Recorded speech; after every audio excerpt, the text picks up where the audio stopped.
for the people that are watching. Hopefully, people can hear me. What's watching it.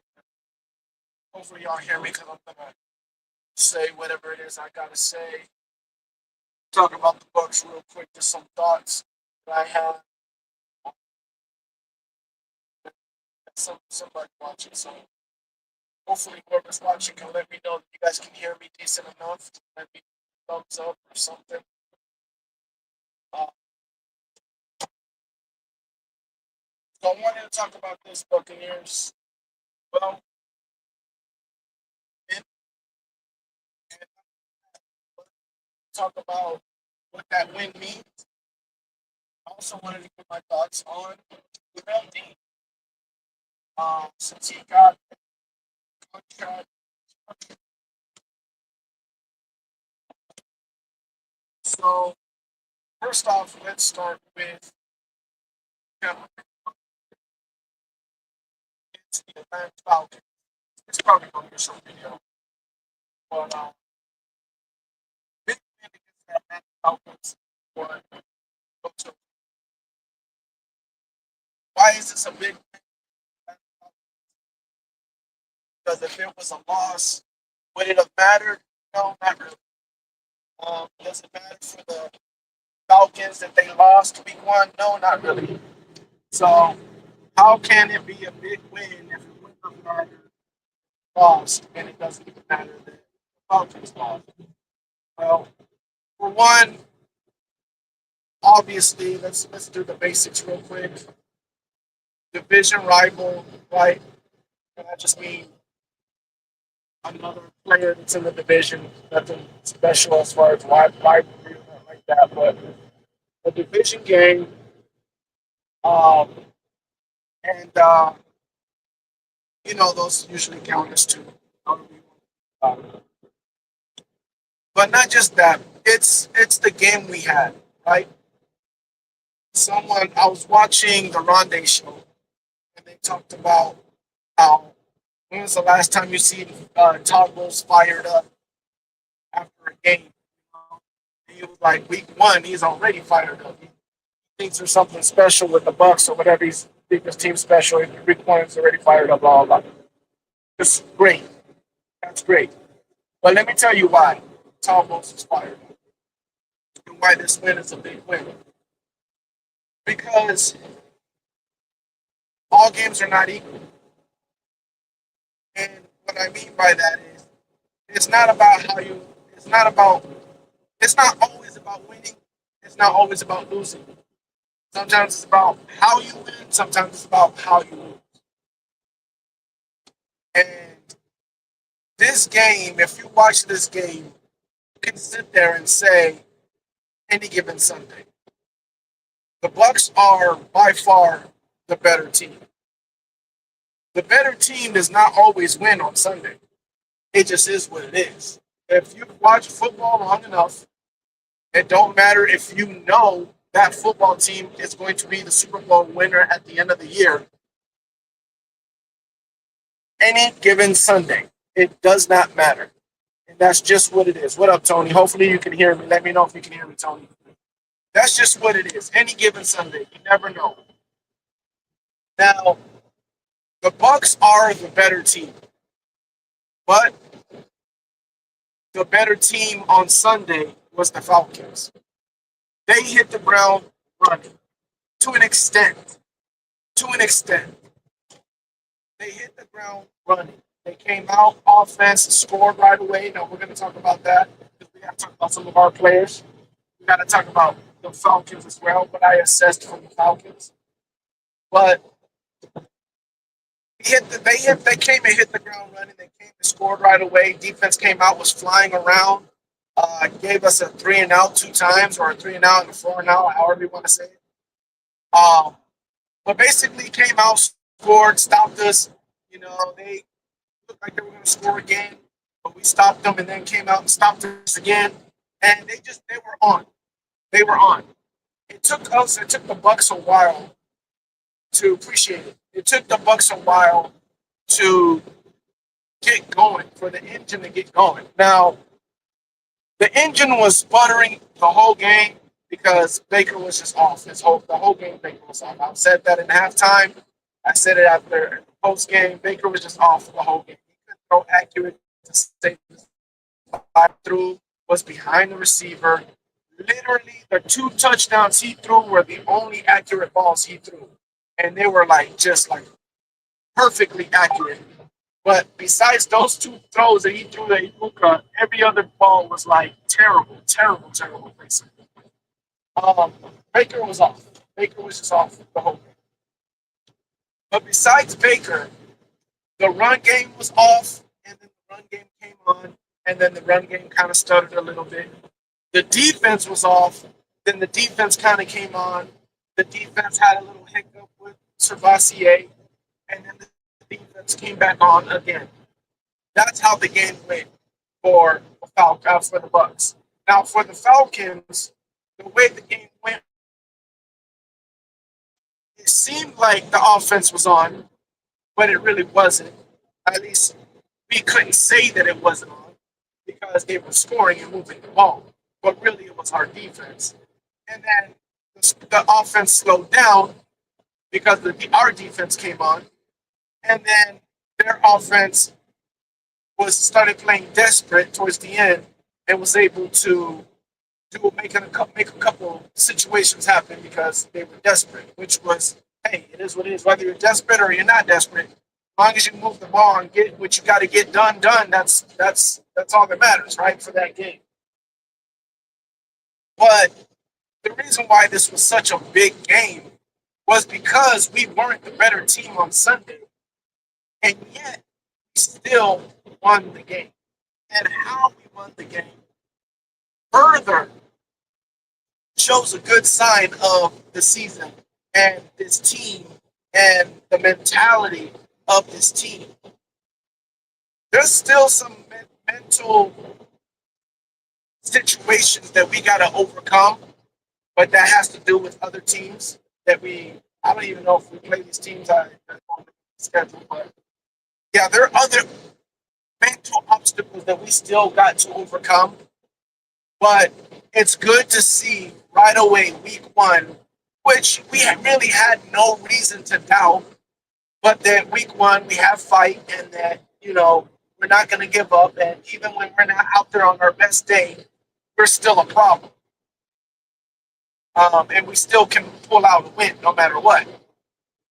So that's the main reason why this was such a big win. Now let's what was the problems that the Bucks had? Again, there was times where we were able to run the ball, but it was kind of on and off. We had to deal with the whole O-line situation, right? That was a lucky situation that happened for us. It just happened to turn out great. Now, if we play the same O-line against Texans, that'll really give us the test to see if we will be okay until Tristan comes back.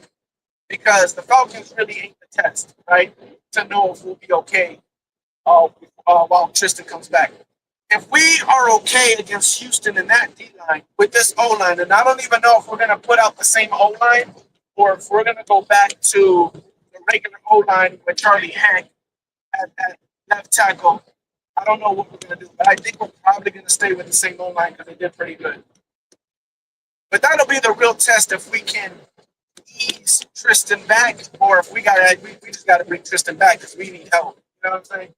Now, I do feel more confident in the O-line now after that game. But again, this is going to be a high-powered D-line that we're going against this week. Monday, I believe it's a Monday night game. So that's going to be a real test because I think after that we got the Eagles, I think, or maybe after that, I'm not sure. But anyways, yeah, so we'll find out. But the O-line, we had to deal with the O-line situation. I'm not going to say we had to deal with Chris Godwin and Jay McMillan because we already knew about Chris Godwin.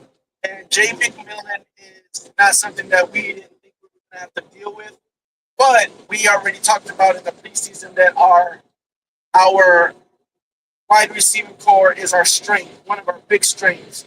So even though we're going once again beyond what we would call depth, I'm still not going to use that as an excuse because we're supposed to be like that when it comes to the wide receiving core. And we were because of Ibuka. So we were still covered. Um, but Baker played bad, and that's a big piece. Having your quarterback not having a good game, having your quarterback almost throwing a couple of interceptions, having your quarterback not be able to be accurate all game, and have to basically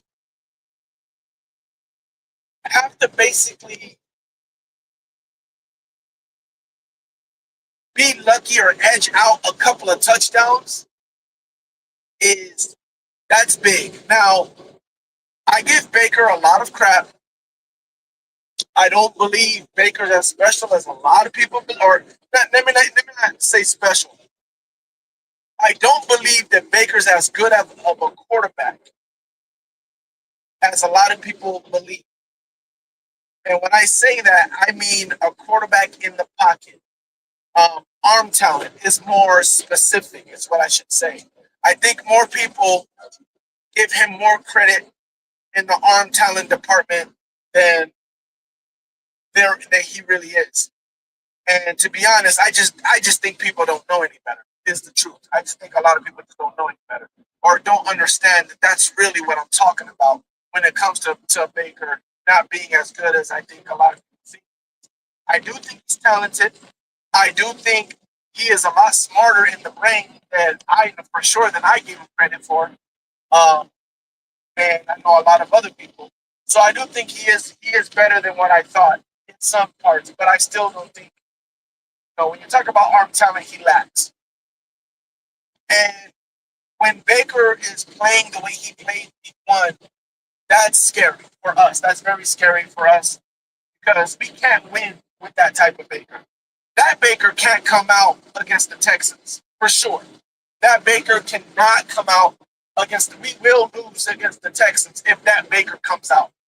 Um, I low key didn't think we had to worry about that anymore, but I did forget that we no longer have Liam Cohen, and Liam Cohen might not be a situation. Not having Liam Cohen might not be a situation. It might just be he just had a bad day. You know what I'm saying? It could just be as simple as Baker just had a bad day. He was just off. Probably won't happen again. Who knows? I mean, it probably will happen again. Get another game. Hopefully that's down the line, and then maybe one or two more times. That's it for the season. He's just hard. Who knows? Who knows? It could just be an anomaly. I'm hoping that's what it is. Um, but yeah, that's something that I didn't think about. And hey, hopefully we don't have to worry about that Baker anymore. We didn't have to worry about that Baker last year. I mean, he was, for the most part, he was on most of the time. Like I said, Baker looked really good, top five type of quarterback last year. Um, so we had to deal with that, which I think was a huge problem that we overcame, which was good. Defensively, I think we overcame a defense that kind of came out slow, which was fine. It happens. It's week one. I understand the rust and the offense. I understand the rust in the defense. It is what it is. It happens to the best of them. Whatever. I don't care about that. But then the defense started clicking, started getting it together. Let's talk about the other situation that happened on the defense, which was Servassier. This was a problem that we had last year. And I don't think I said it before the game, and I'm gonna say it again. I don't think we have that problem when we talk about the middle of the field being open. Servassier was hurt. That's why it was a problem last year. I don't believe it'll be a problem this year because he should be healthy this year. It was a problem in the Falcons game. Not as big as, it didn't get exposed like it did with Kirk Cousins. Now, I don't know if it was because it was Penix and he couldn't expose it as much as Kirk Cousins, or if it just was, it wasn't as big of a problem as it was with Kirk Cousins. But it was a problem while Servassier was in there. Now, I believe it was a problem with Servassier in there because Servassier was trying to do too much.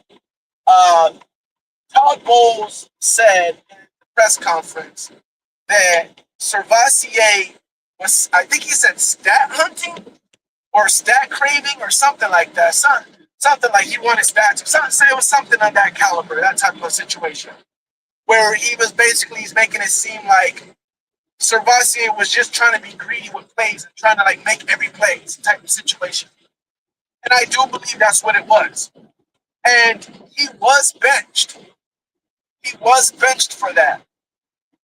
And after he got benched, he came back and he played way better. I mean, after the benching, Servassier came back and was getting tackle for losses, making plays, doing better as far as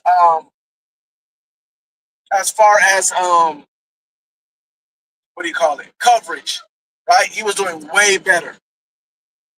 So this week is going to be a big week as far as does he come back and he struggles again, or did he learn from week one and he comes back and he does his job and his job only, and not try to go stat hunting and trying to do everybody else's job too and trying to make a play every time. Um, so we'll see. We'll see. I'm hoping that's what it is. I'm hoping that's what it is. Because if not, then we not only have to find uh,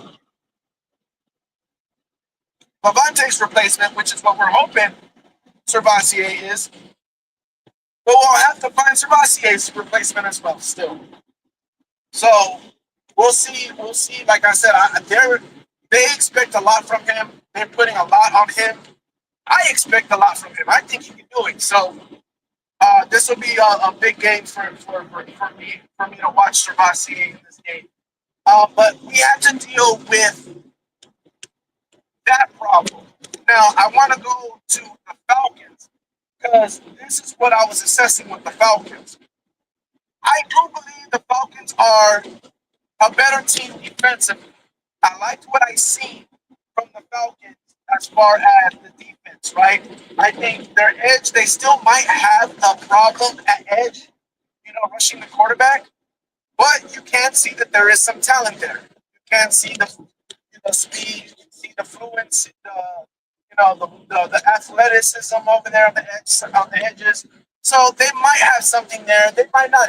They might still be busted. I don't know. But you can see the talent. Does it develop to anything? We'll find out.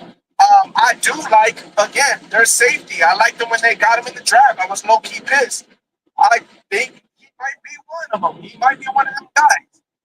So their secondary got better. They might have gotten better on the edge. We'll see how that is. And we'll see as the year goes on. Um, but yeah, so their defense, I think they get better. Now their offense, I know they're hooping and hollering about their offense, and they think they got them one in Penix. I will still pump the brakes when it comes to their offense, and I'll tell you why. I don't like the fact that they scored right away with a little dump off to Bijan, right? I don't like that. If I'm a Falcon fan, you're obviously excited that you scored, but it doesn't mean anything. Now let me tell you the difference, right? Because the Bucks score a lot like that. But let me tell you the difference. The difference is when the Bucks throw a check down or like a screen play to Rashad or whatever, and they score, it's a different situation. Why? Because we know that you have to focus on Mike Evans and Chris Godwin, or Mike Evans and Jalen McMillan down the field, or Mike Evans and now Ubaka down the field. We know that you're focused on that, and you have to cover that, right? And then we hit you with one of those plays underneath, and we get a big play out of it. That's different. What happened with the Falcons was just a broken play that was broken underneath, right? It's like the Cade Otton throw, right? Where Cade Otton was open down the field for a touchdown which should have had the game go exactly the way I said it was going to go. But Baker missed K Dot, and there was a broken play down the field.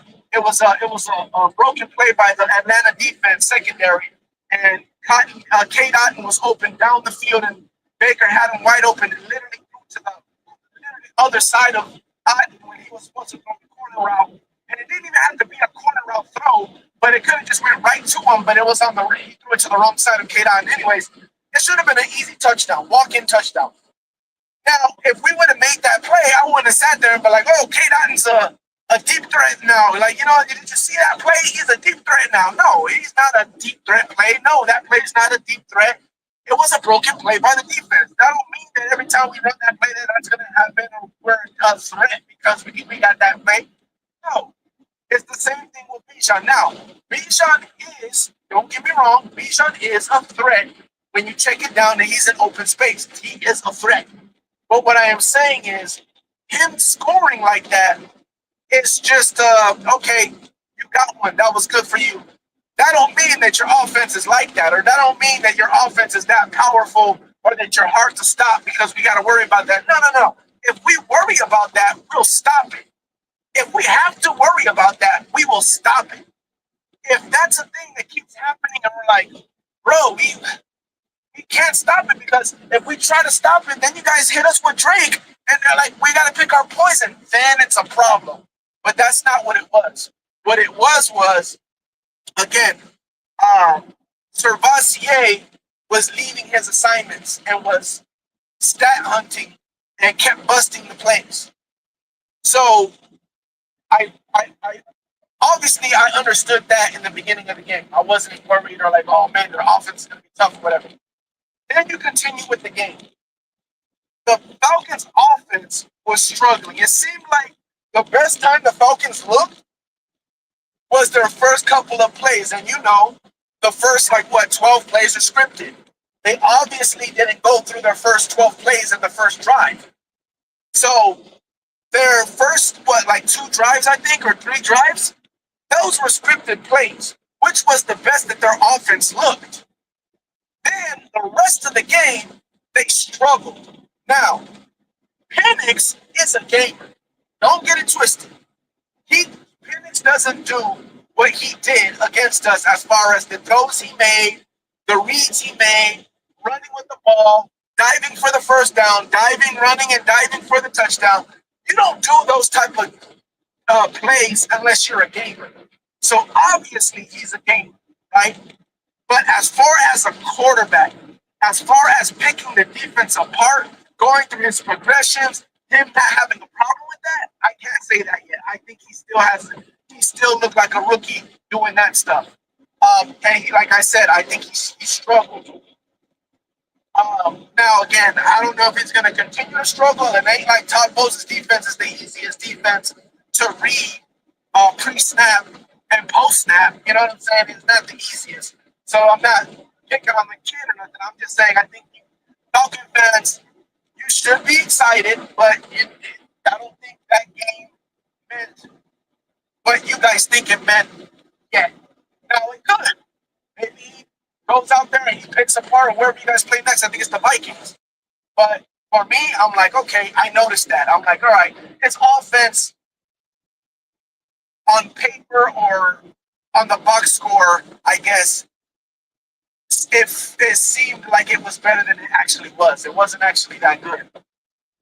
Which is why our offense was able to overcome everything and still put up more points, even though we were struggling.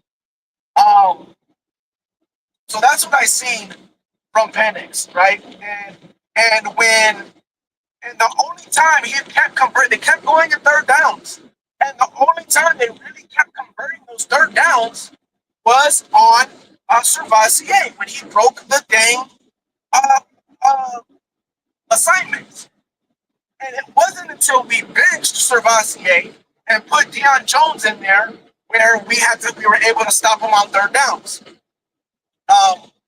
And even when Servassier was in there, there were some third downs we stopped him at the end or whatever.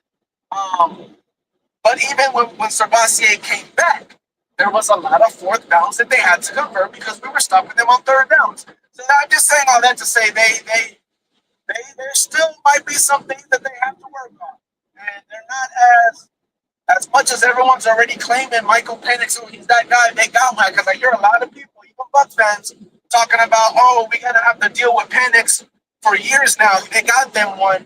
I'm not quite sure. He's definitely a gamer. He's definitely a gamer, right? He doesn't shrink. I'll give him that. And I said that about Baker. Even though I don't think Baker is his best quarterback in the pocket that people think. One thing I do like about Baker, he doesn't shrink. He clutches up. He doesn't shrink in big moments. And I can say that about Penix. He looked very calm in the pocket. He didn't really flinch. He didn't really look scared or anything like that. Now, I do think he needs to use his legs more, which I think is going to be a problem. I think that might actually be a problem for him. As much as Falcon fans believe that he's this guy with his legs, I don't think he really is a guy with his legs. Now, he used his legs on third down and those fourth downs to convert, but I think he was going to run from the get-go. That's what I think. I think the reason why he used his legs was he was going to run from the get-go. He was waiting for things to clear and then was going to take off. That's cool, but what you need is a quarterback that's going to go through his progressions and then know when to say, you know what, let's skip the progressions and let me just get this real quick because I see it open. You got to be able to do that simultaneously. You can't do one or the other. You can't say, okay, on this one, I'm going to go through my progressions. Because when he was going through his progressions, he was like a sitting duck. He didn't move at all in that pocket. He was a sitting duck.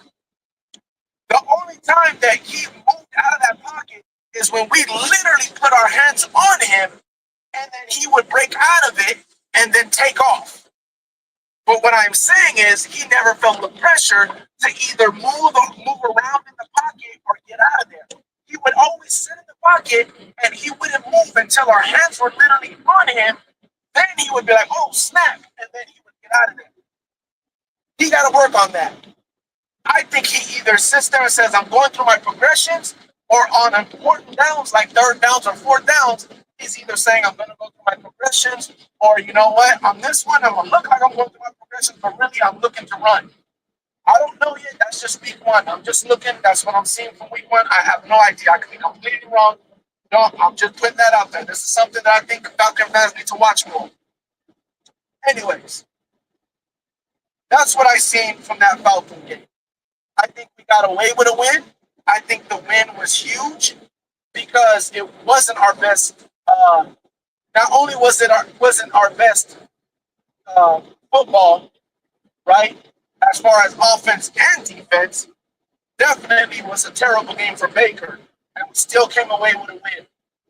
Definitely still showed that we're the team that knows how to win, which is big. That's huge. So it's good to start off like that. But right away, we showed our veteranship. We showed that we're a smarter team. You know, we showed that we were able to go through adversity right away and still come out with a victory, with a win.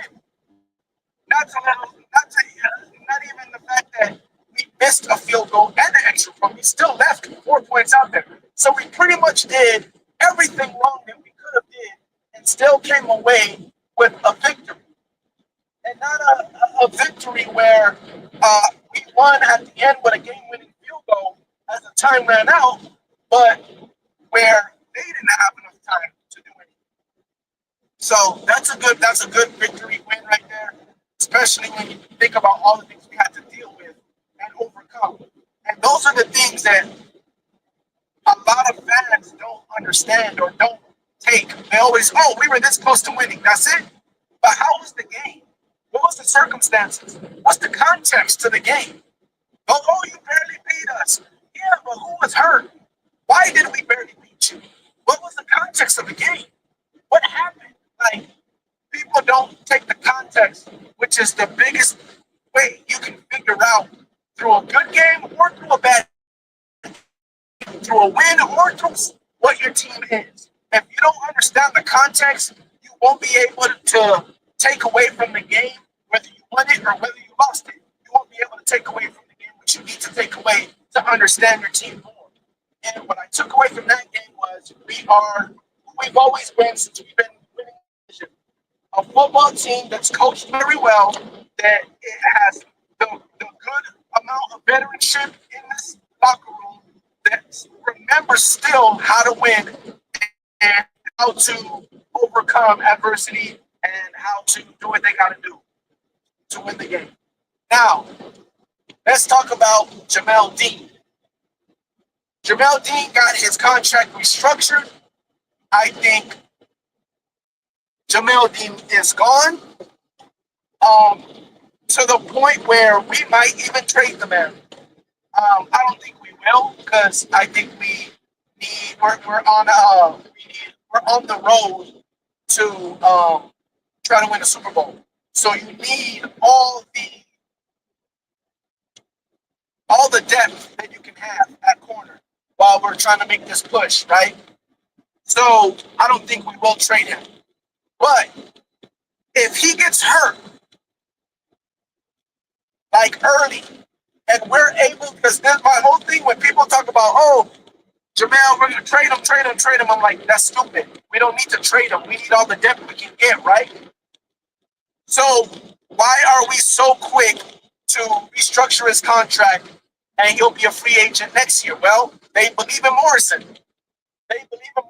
Now, it is scary. In my eyes, I feel like it is scary to believe in Morrison so fast because why is he not on the team? Why is he not playing right now? Because he's hurt already right now. Supposedly, he's good.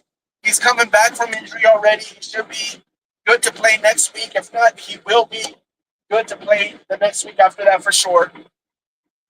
But nonetheless, it's still scary that what happens if Morrison goes down? Well, I'll tell you what happens if Morrison goes down.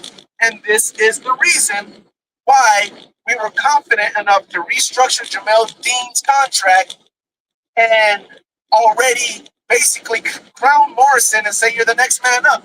Because that is what we're doing. Jamel will be a free agent next year. He's basically playing for a contract, which is perfect because I don't believe we're going to give him a contract. I don't believe that we believe in his preparation to stay healthy or his body to stay healthy. We don't believe in that. And I think we were moving on no matter what because of that anyways. Now, the reason I said it again, we're not stupid. We don't just move on just to move on. If we don't got nobody to take your place and we don't got depth, then we're not going to just move on. We need whatever we need for depth. Morrison goes down, we have plenty of depth. We have Bryce Hall. They like Vendel, whatever his name is. But the depth for Morrison is Parrish, our other rookie. He can also play outside corner. And guess what? He's our nickel, and we got depth at nickel. So we're covered either way. So what the Bucks are seeing is, okay, put Jamel Dean on his last contract. Now he has to play for a contract because he knows he's going to get picked up by another team. So he's playing for that other team right now. He's playing to show everybody in the NFL, this is the kind of corner I can be. Which means he's going to try his hardest, which is great, right? That's good for us. I think he's going to get another contract somewhere. I doubt it's going to be with us. I don't think it's going to happen. Unless he plays bad or like gets hurt real bad or something, and we're like, we'll give you a small little contract if you want to stay with us, but you're not the starter no more. Then maybe he can stay with us, maybe. So he can be like one of our emergency corners or something like that. But yeah, pretty much he's gonna be out of here, I think. Now, I still think he's a good corner. He just can't stay healthy. So that's good. He's gonna play his best he can for us. Then we got Morrison. That if he gets hurt, Morrison comes in. Or if whatever happens, Morrison comes in. If Morrison gets hurt, Parrish comes in for Morrison, and Isian comes in for Parrish as the nickel. They like him as nickel as well. Or Isian can play safety, and they'll put Tykeet back at nickel. We got so many players that can play nickel, and we got so many players that can play outside corner. So we're covered. So I say that to say this: if he gets hurt early and we come in and we got Izzy in playing nickel or whatever, and we just like, yeah, we just don't need him, we might be able to trade him and get something for him. Now, again, I think that's very. I doubt that happens. That's very unlikely for a lot of reasons. Very unlikely. But I'm just putting it out there. Um, what else? So we talked about Jamel. I think I can't. I really can't wait to see Morrison out there. Even though I'm a little worried. I know what we have in Jamel, but it'll be interesting to see how they try to bring in Morrison out there. But we'll see. We'll see what happens. Let's go through some of these comments. Not much. Yes, you good. What's good, fam? What's good, Buccaneer Nation?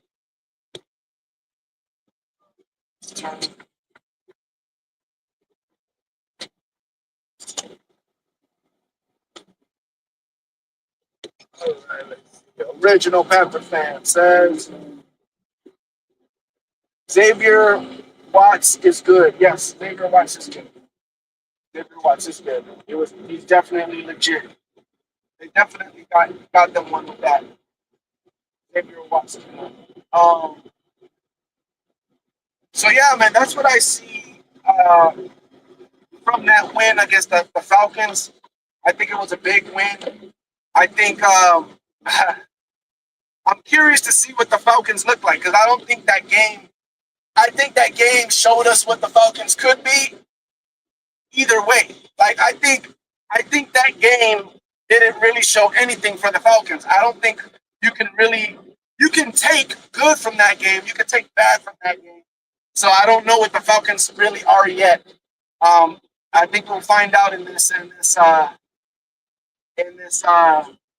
Vikings game. I think we'll find out in this Vikings game. Um, that's how I feel. That's how I feel about that game. I think it was a big win. We play the Texans next. Texans will answer some more questions for us, and not only that, but as far as like defensively, is going to answer more questions defensively. And also, one thing I forgot to talk about was Grizzard. I obviously it's one game. I don't know. We don't know what Grizzard is because anything could just be luck. It's hey, it was he was luckily calling plays. This play luckily worked. We have no idea.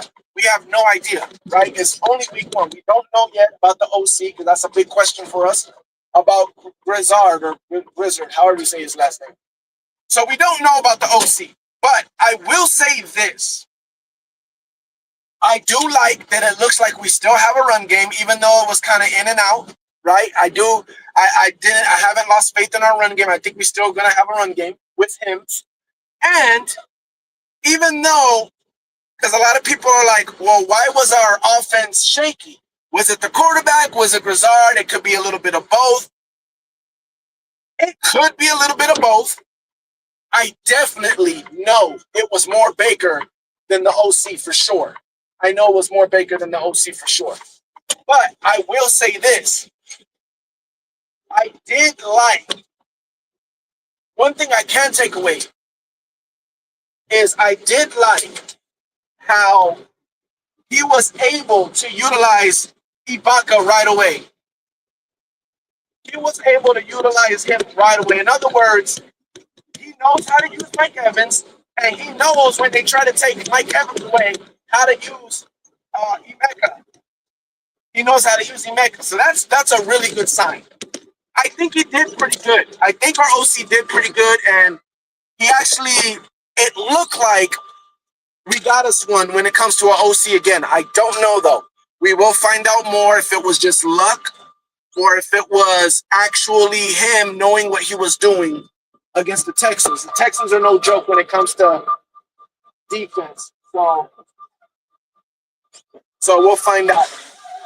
I got to do this You guys leave, then I'll see you guys later. Right now, I gotta unload this truck. I'll be right back. Give me like 10 minutes.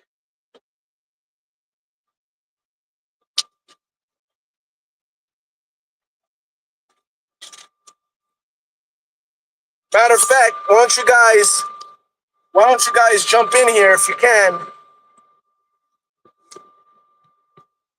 There's the link if you guys want to jump in here and talk about it. Let me know.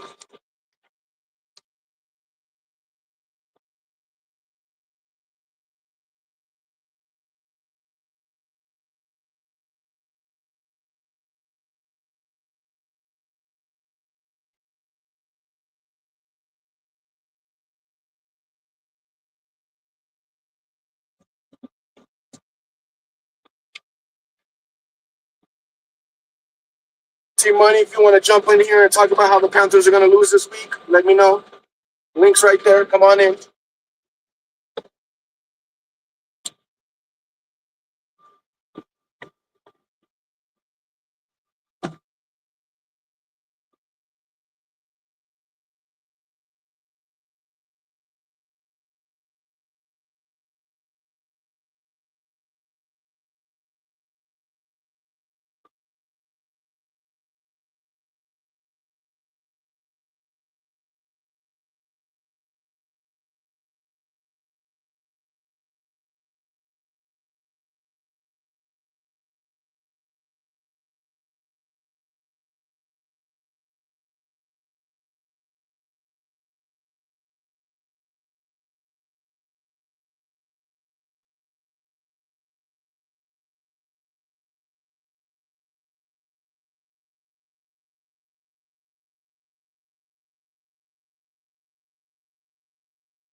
No, nobody jumping in the panel, huh?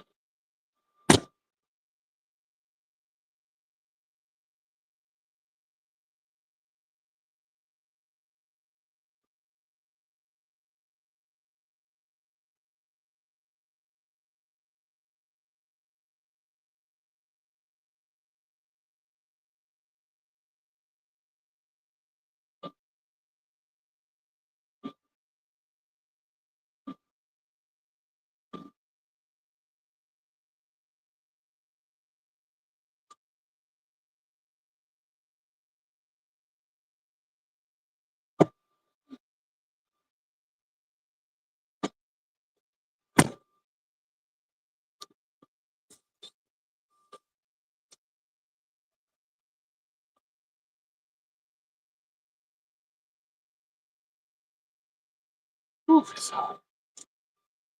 All right, well, nobody's trying to jump in, so I guess I said my piece and said what I wanted to say. Y'all have a good one. Y'all be safe. And yeah, man, let's see what happens week 2. Y'all be safe.